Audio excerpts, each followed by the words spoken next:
A gente vai encerrar, né? E falar sobre isso. Então, para a gente fechar esse círculo, a gente tem que começar a entender uma coisa, né? Que muitas pessoas pensam erradamente, né?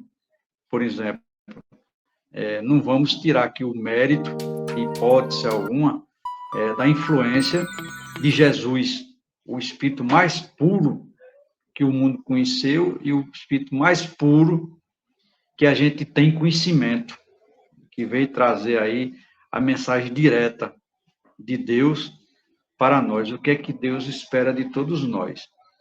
E a gente não pode comparar Jesus com Deus, porque Jesus é o nosso Deus planetário, é o nosso Cristo planetário, como existe no universo espalhado aí afora, outros Cristos planetários. Mas a evolução dele é tão grande que a gente ainda não conseguiu ainda dimensionar essa força, esse conhecimento, essa luz, a gente ainda não conseguiu. Mas a gente começa a entender, tentando explicar essas leis eternas e imutáveis do Criador. Por exemplo, o Livro dos Espíritos, que é o germe, né, que é o fundamento de todo o ensinamento da doutrina dos Espíritos, poucas coisas, ou quase nada, se fala de Deus. Porque ninguém tem a biografia de Deus. Ninguém tem como dimensionar e dizer Deus é isso, Deus é aquilo. Não, ninguém tem. Deus é infinito, como o espaço infinito é também. E Deus criou o espaço. Se a gente, de repente, começar a olhar para o espaço infinito aí e ver as medidas de distância, né, que é medida em anos-luz, 200 milhões de anos-luz, 1 bilhão de anos-luz, e, além disso, ainda tem alguma coisa. E, além do além, ainda tem outro além, e a gente não consegue remontar o infinito. E Deus criou tudo isso. Então, no Livro dos Espíritos, tem uma pergunta que diz assim, a primeira, né, que é Deus. Ele não pergunta quem nem o que, pergunta que é Deus. Os espíritos sabiamente respondem: o princípio inteligente do universo é a causa primária de todas as coisas. Depois ele faz uma segunda pergunta, né? Podemos dizer que Deus é o infinito? Aí os espíritos respondem: seria atribuir a causa pelo efeito. Então, quem teria criado o universo? E a terceira, como é que a gente pode saber da existência de Deus? Os espíritos respondem, né? No axioma que se diz não é efeito sem causa, nem causa sem efeito.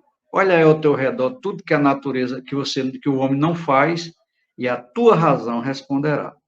E se limita a essas três perguntas sobre Deus. E depois ele parte para a reflexão maior.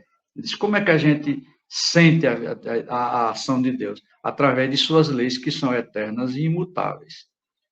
Então, as leis de Deus, né, ela é atuante na nossa vida. Ela é para tudo, para todos e para todo o tempo. Ela é eterna e imutável quanto o próprio Criador. Dentro dessas leis, a gente viu um bocado, né? A gente viu, por exemplo, lei das afinidades, que a gente acabou de falar. Essa lei da afinidade, ela está muito atuante na nossa vida. Muito. Eu chego até ao ponto de dizer a vocês, caros internautas, que se você está passando por uma situação complicada, difícil na sua vida material, você está desmantelado financeiramente, e a Gimide já começou a ensaiar alguma coisa. Olha, quanto é que tu ganha? Eu ganho R$ 2.000. Tu tem cartão de crédito? Tem. O teu cartão de crédito tu gasta quanto? 3.000. Então, aí está faltando o quê? Ele saber administrar a lei de equilíbrio. Ele tem que equilibrar o orçamento, porque existe uma diferença muito grande, por exemplo, do rico para o pobre. Qual seria a diferença do rico para o pobre? A princípio, você poderia dizer, não, que o rico tem dinheiro e o pobre não tem. Eu acho que são as duas alternativas que a gente poderia dizer. Mas não é assim, Benção. É porque o rico, ele ganha 2.000, gasta 1.000 e investe 1.000. O pobre ganha 2.000, gasta os 2.000 e ainda se endivida em mais alguma coisa. Então, essa é a diferença, né? E o rico, ele vive dentro da lei do equilíbrio. Aí já entra outra coisa que vai influenciar na evolução espiritual dele. Então, lei das afinidades, semelhante atrai semelhante. Quando você, cara internauta, chegar uma pessoa para você e disser assim, que aconteceu comigo, eu estou falando fato que eu vivenciei. Olha, Matos, eu sou um cara que não tem sorte. Todo negócio que eu faço dá zebra, o cabo não me paga, me dá cheque sem fundo, tem aquele problema, tenta me enrolar de uma forma, tenta me enrolar de outra. Então, eu vivo sempre enrolado com os meus clientes. E eu não conhecia essa pessoa pessoalmente. Depois eu comecei a vivenciar com essa pessoa e eu comecei e descobri que ele é tal e qual aquilo que as pessoas vivem ao redor dele. Então, tu quer mudar a tua vida? Jesus ensinava um negócio interessante. Ele dizia, mata o homem velho que existe em você e cria um homem novo, usando a tua experiência do passado para construir um futuro.